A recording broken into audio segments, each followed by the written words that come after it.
En toda mi historia, Sirey, siempre he pensado que siempre hay que dejar algo, una huella o algo, y las redes sociales, los videos para mí son sumamente importantes. El día de hoy tenemos a Sirey Oviedo Loaiza, una mujer que admiro un montón, es colega, es madre, es hija, y por los designios de la vida es viuda.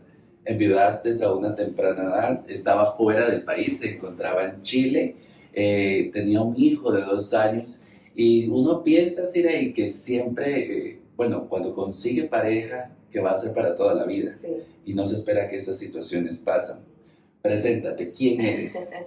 Bueno, qué gusto, ¿verdad? Poder compartir acá con vos y compartir un poquito de esta historia que tal vez uno, cuando es psicólogo desde este lado, tal vez no lo comparte mucho, pero tener este espacio y también ver que somos seres humanos igual, que tenemos historia, que tenemos vida, que tenemos situaciones fuertes y difíciles, eso es importante. Entonces, bueno, sí, Sirey Oviedo, soy psicóloga, ya tengo un ratillo de estar ejerciendo, soy mamá de un chiquitín de 9 años también, y sí, como vos lo decís, lamentablemente pues la vida nos da esos golpes fuertes, uno de tantos, pero aquí estamos, hemos sobrevivido y creo que eso es lo importante. Exactamente. ¿Quién era Sirey antes de que pasara este gran evento? Bueno, Sirey antes era una chica, ¿cómo te puedo decir?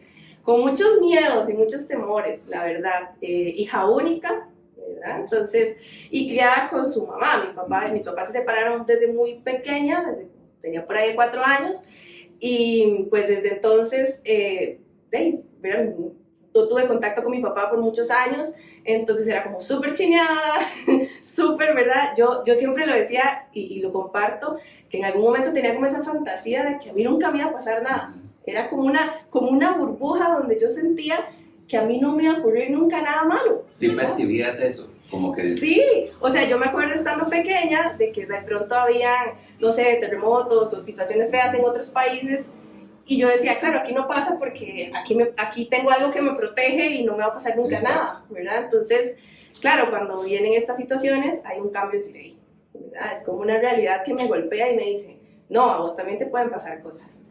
Y creo que de ahí como que se quiebra esa fantasía y empiezo a vivir la realidad, ¿verdad? Eso es como la parte fuerte de que no todo es color de rosa, no siempre vas a estar, ¿verdad?, bajo esa capa protectora.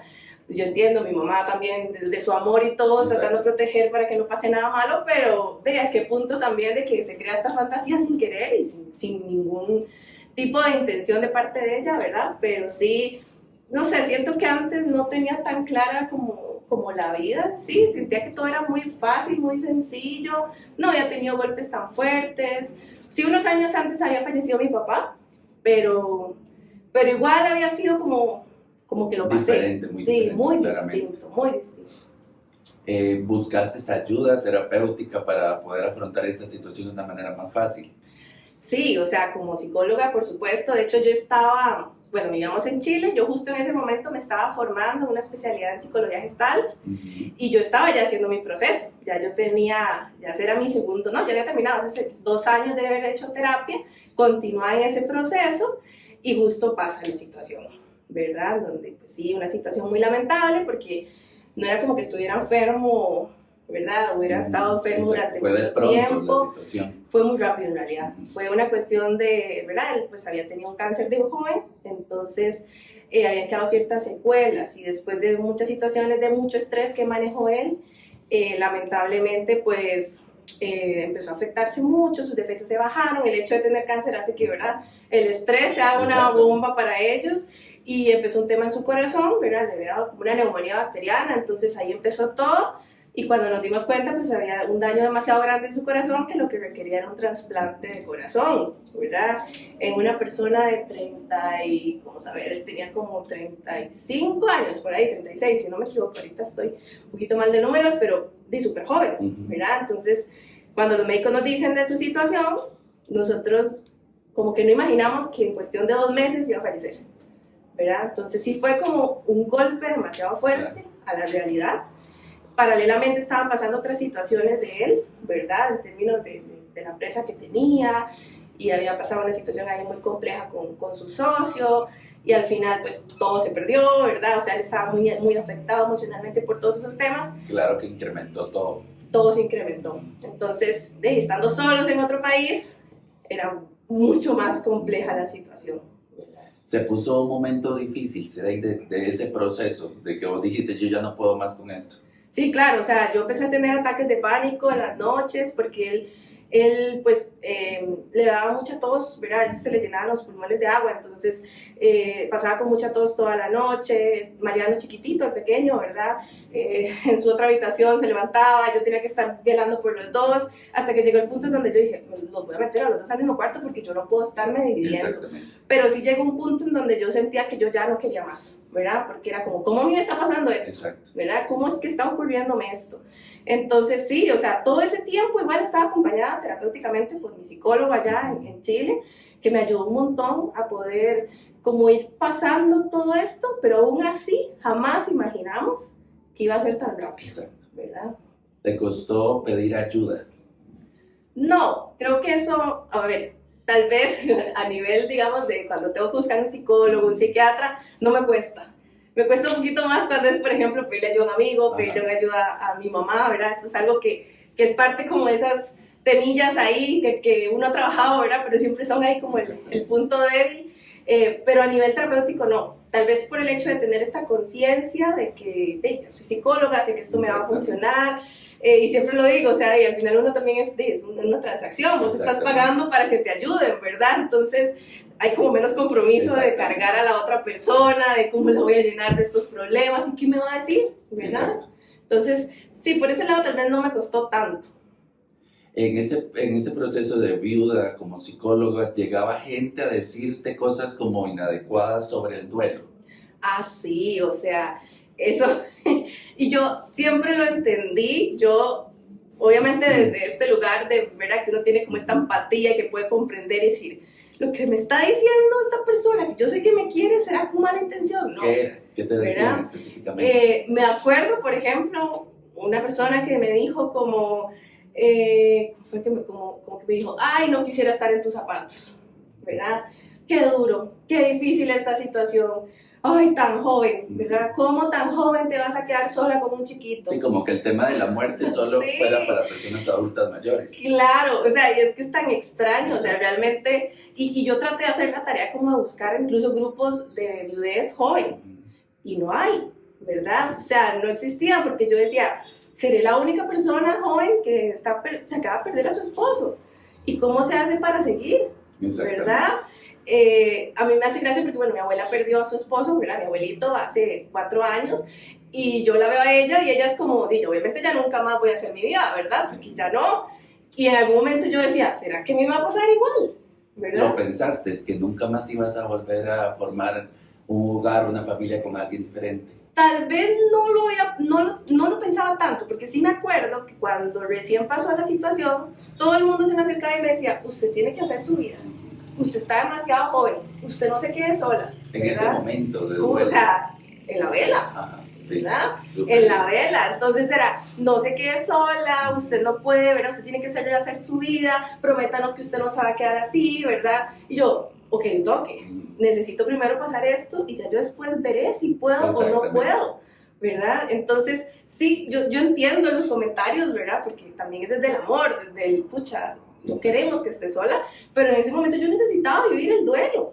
Yo necesitaba poder sentir lo que estaba ocurriendo porque había sido muy fuerte. O sea, y tras de eso fuera del país, tocó velarlo una semana mientras se hacía todo el proceso de repatriación para poder traerlo aquí a Costa Rica.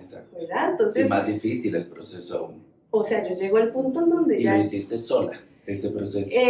No. Yo, gracias a Dios, bueno, en ese momento viajó mi prima, viajó la mamá de él, ¿verdad?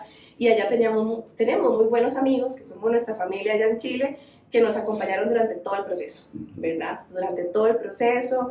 Tenemos a nuestro papá chileno, que era, ¿verdad? Él era el chofer de mi esposo, ¿verdad? Que lo llevaba y lo traía, o sea, él compartió con nosotros hasta el nacimiento chiquito, porque nos fue a recoger al hospital, nos fue a dejar, o sea, todo el proceso, y él estuvo con nosotros ahí siempre, o sea, desde el momento incluso que fuimos al hospital, cuando él estaba, ¿verdad? Antes de fallecer, todo ese proceso me acompañó, igual grandes amigos de nosotros también, que son los tíos del pequeño, todo ese proceso lo vimos acompañados, ¿verdad? A mí sí me hacía mucha falta tener como más cerca a mi mamá, por ejemplo, Exacto. pero estaban también los papás de una de mis socias allá que se portaron increíbles. La mamá fue como mi mamá en ese momento, porque ella me abrazó, ¿verdad? Y era como, mi amor, yo sé que usted está deseando este abrazo de su mamá y su mamá está deseando abrazarla. Entonces, la verdad, sola no estuve, ¿verdad?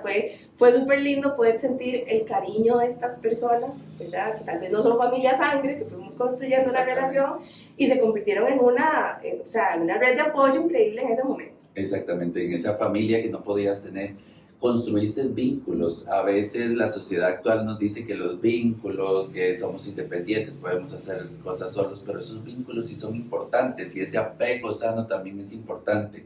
¿Qué le podrías decir a esas mujeres, a esas personas que pasan por estas situaciones, pero les cuesta construir un vínculo con las demás personas?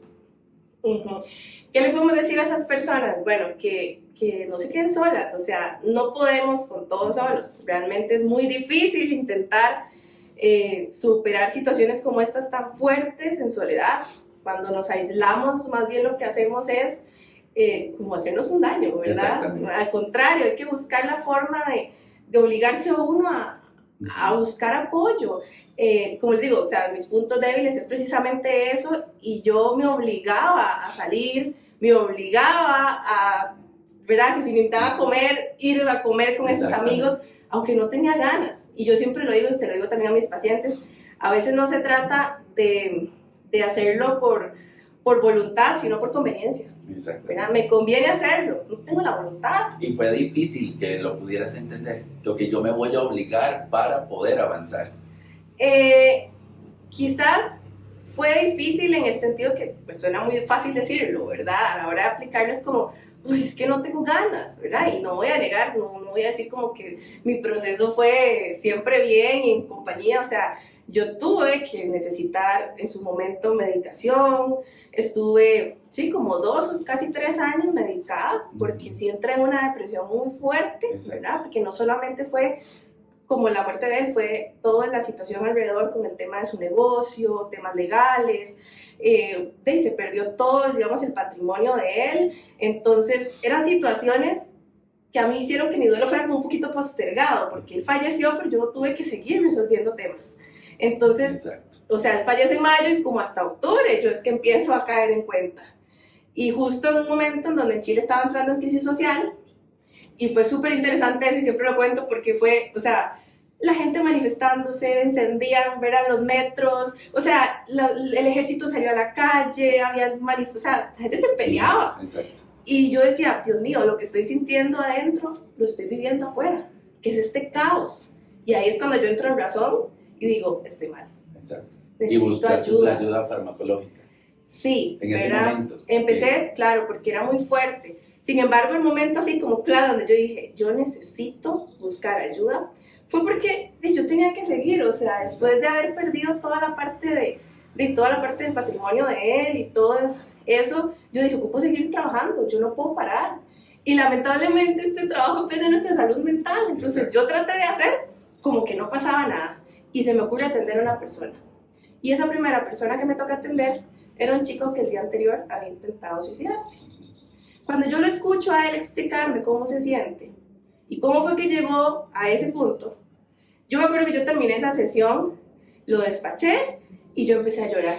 Y yo dije, yo no he pensado en hacerme daño, pero me siento exactamente igual que como él se siente.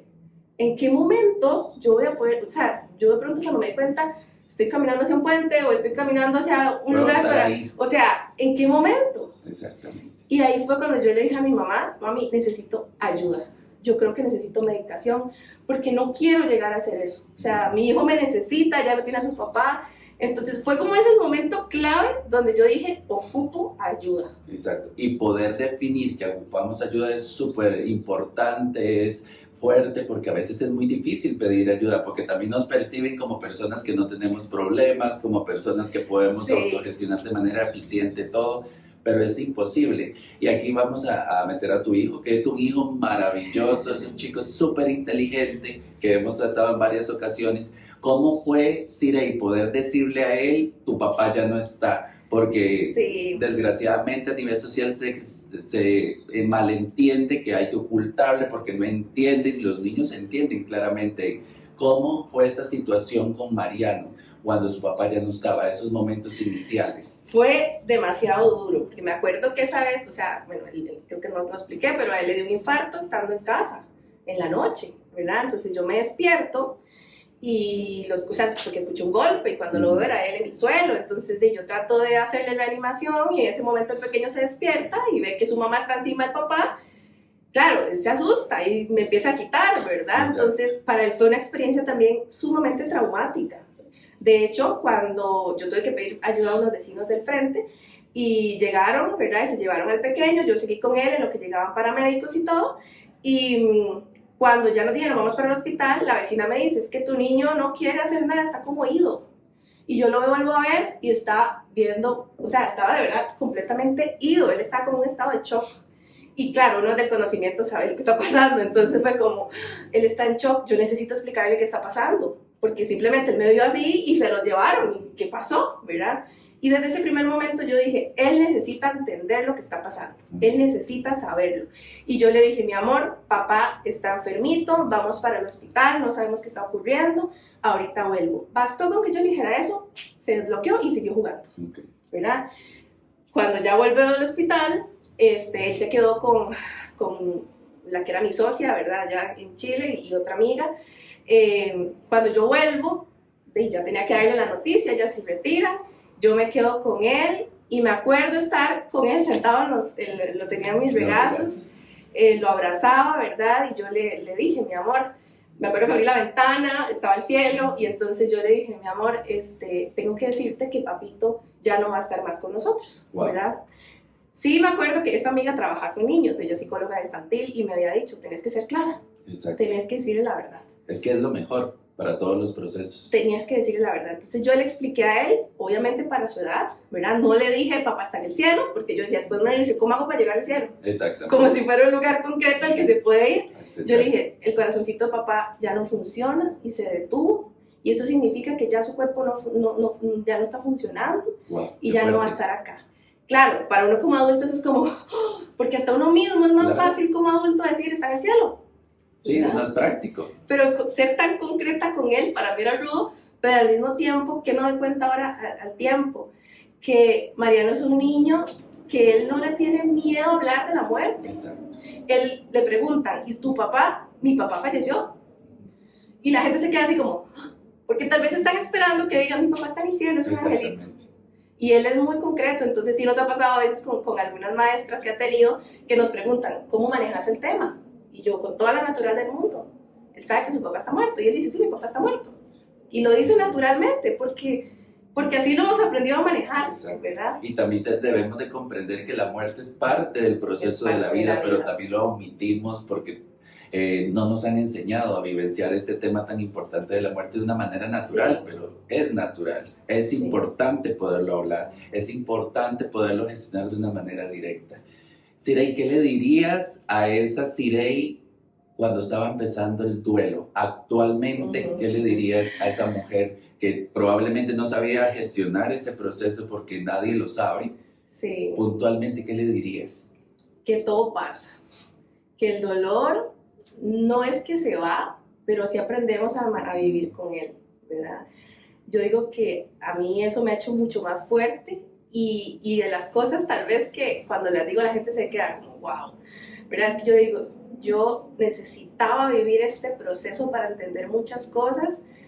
Claramente me hace un montón de falta mi esposo, ¿verdad? Porque él era parte de mi vida y siempre está presente en mi corazón, en mi vida, en mi día a día, en las bromas que digo, en todo lo que hago, porque siento que él está ahí. Pero yo digo, si yo tuviera que volver a pasar por lo mismo para vivir lo que viví y tener lo que tengo hoy, yo lo vuelvo a pasar. ¡Wow! ¡Qué fuerte! ¡Qué bueno! Súper importante. Sí, ha sido de las cosas que yo jamás me imaginé que llegaría a decir en aquel momento, ¿verdad? En aquel momento era, no, esto no me está pasando, esto es una pesadilla, esto no puede ser, ¿cuándo se va a acabar esto? Y ese era mi llanto. Y hoy día poder decir, claro, fue muy doloroso, fue muy duro y no le quito valor porque realmente me ha hecho la persona que soy hoy y la profesional también que soy hoy, porque siento que me ha dado muchas herramientas Eso para te iba a trabajar. preguntar, puntualmente, ¿en qué te ha enriquecido como mujer y como profesional? O como mujer profesional que sos. Sí. Creo que en la parte de comprender, no es lo mismo leerlo, entenderlo, comprenderlo que haberlo vivido, ¿verdad? Y he tenido la oportunidad de que muchas personas pues han acudido a mí con esa confianza de poder poner y depositar sus dolores, ¿verdad? Y poder darle un sentido a ese dolor. Creo que eso ha sido de las cosas más importantes, de saber que el dolor podemos resignificarlo y convertirlo en algo que nos ayude a avanzar. Entonces, cuando llega una persona con una situación muy fuerte, no me asusto, porque yo digo, yo también viví cosas muy duras y logré hacerlo. Yo sé que esta persona hay que darle herramientas, hay que ver que se dé cuenta que es capaz de poderle darle un significado, porque si yo, que no me sentía capaz de nada, lo pude hacer, yo creo que esta persona que estoy viendo un montón de capacidades que incluso yo tal vez no vi en algún momento, también lo puede hacer, ¿verdad? Es como en el creer en el potencial que tiene el ser humano para resignificar experiencias fuertes. Exactamente, y cuesta resignificar estos momentos. Sí, por supuesto. Mira, pues digo, suena muy fácil decirlo, suena muy sencillo, porque la vivencia involucra una montaña rusa de emociones, ¿verdad? Muchas, y momentos de bajón, y yo sin ninguna pena lo digo. O sea, yo había momentos donde decía que esto se acabe ya, ¿verdad? O que yo decía, ojalá, no sé, me pasara algo y ya mañana no, yo no estaré listo, ¿verdad? Y fue súper interesante cuando yo tuve una situación de enfermedad muy fuerte hace 2 años, casi 3, y una de las cosas que mi psicóloga me decía era como, te das cuenta que ahora te está dando susto morirte. Y en algún momento era como, y si pasa no importa, ¿verdad? ¿Y actualmente te da miedo morirte? O sea, no es miedo de morirme, sino no me gustaría no estar por un tema de mi hijo. De tu hijo, exactamente. Pero no es como que yo desearía morirme. O sea, claro. Yo quiero seguir viviendo, quiero seguir haciendo cosas, quiero seguir aprendiendo, ¿verdad? Entonces, sí, esa parte yo se la atribuyo a la experiencia. O sea, hasta que no pasé por ahí no lo había entendido. Y qué importante poder, por eso te decía, como encontrarle un sentido. Y siento que desde ahí me ha ayudado tanto en muchas áreas de mi vida, ¿verdad? Exacto. Y comprender que, claro, estos son procesos y que van a haber momentos de bajón, pero que todo lo que sube baja y que nada es para siempre. Exacto. Nada es para siempre, eso es sumamente enriquecedor, Sí. que lo digas, que lo entendamos. ¿Qué le dirías a esas personas que están viviendo un duelo? De esa persona que amó, que se entregó completamente, o tal vez de un papá, de una mamá que está actualmente muy, muy vivo ese dolor. Ajá. Que se lo permitan sentir, que no le tengan miedo a transitar el dolor. Yo a veces digo, tal vez suena como muy masoquista, pero a veces, o la sociedad nos invita más bien a evitar el dolor. Exacto. Y buscar el placer. Entonces, cuando pasan estas cosas, el poder comprender que el duelo, y solo la palabra duelo significa dolor, o sea, el duelo es dolor, no podemos evitarlo. Hay que vivirlo. Hay que vivirlo, y en la medida en que uno lo sienta en carne viva, va a pasar. Exacto. ¿Verdad? Entonces, ¿qué es lo que le diría? Que lo sientan y que no le tengan miedo, que busquen ayuda, ¿verdad? Porque muchas veces lo que yo me he dado cuenta en la experiencia es, me da miedo llorar y ponerme mal porque no sé si después no voy a recuperarme. Sí te vas a poder recuperar, ¿verdad? Más bien necesitas pasar por ahí, porque si lo evitas, se va encarnando. Y ahí es cuando empieza a generar los problemas. Entonces, en la medida en que lo sintamos, va a pasar, ¿verdad? Exacto. Entonces, yo no voy a decir, o sea, yo me ponía a ver fotos para llorar. Muy bien. Porque a veces me bloqueaba. Y yo decía, no, me quiero bloquear, yo quiero sentirlo. Y me ponía a ver fotos, a escuchar canciones y lloraba y decía, qué masoquista. No, es que yo necesito sentir que esto está pasando. Y eso me ayudó un montón, ¿verdad? Eso me ayudó muchísimo a sentirme hoy bien, de que yo puedo ver fotos y tal vez ya todo bien, es una nostalgia bonita, pero no ese dolor encarnado que antes era, ¿verdad?, insostenible. Muy bien, perfecto.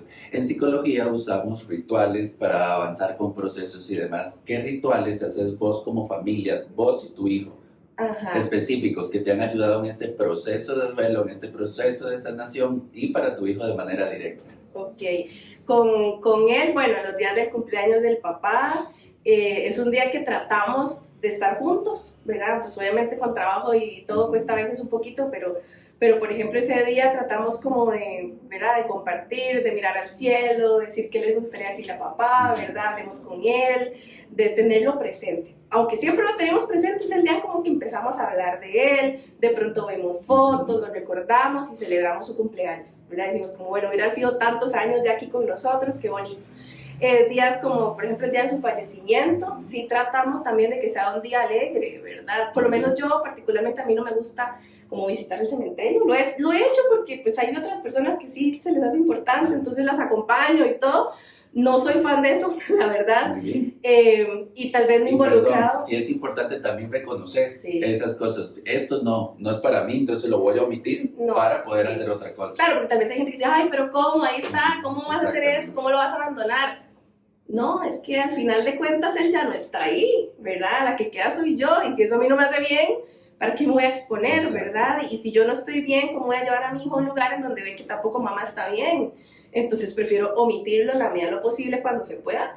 Y lo que hacemos es como el día del amor, le decimos, ¿verdad? Es como el día en que papá se fue al cielo y ya porque Dios lo ocupaba, ¿verdad? Porque él lo necesitaba allá arriba y se ha convertido en nuestro ángel, ¿verdad? Y Mariano lo tiene muy claro, de que él es su ángel y que lo acompaña en todo lado, ¿verdad? Entonces, sí son como esos pequeños detalles que tratamos de hacer. Igual el día en que el papá y yo cumplíamos meses años de estar juntos, también, ese es nuestro otro día del amor y yo sí trato de festejarlo con él y salimos a comer y hacemos algo bonito, o sea, tratar de que esos días no sean recordarlos de la tristeza, sino desde un lugar bonito, ¿verdad? Desde el honrar su vida, porque eso es otra cosa, ¿verdad? Es como, ¿cómo puedo yo honrar su vida en la mía? ¿Verdad? Entonces, si yo sé que él nos quería felices y bien, hagamos cosas que hacíamos con él, que nos hacen felices y que nos hacen bien. Perfecto. Y bueno, podemos ver que es una mujer completa, hermosa, muy integral. ¿En qué momento te diste cuenta que ya era el momento de empezar la vida o compartir tu vida, perdón, con otro hombre? A ver, eso estaba claro, tal vez yo, cuando incluso a mí me lo decían, ¿verdad? Como yo decía, yo en algún momento voy a hacer mi vida, pero todavía no, denme chance, ¿verdad? Y ya obviamente gracias al proceso de terapia que también te he tenido, ha sido como darme cuenta que, pucha, él hubiera querido también que yo sea feliz. Exacto.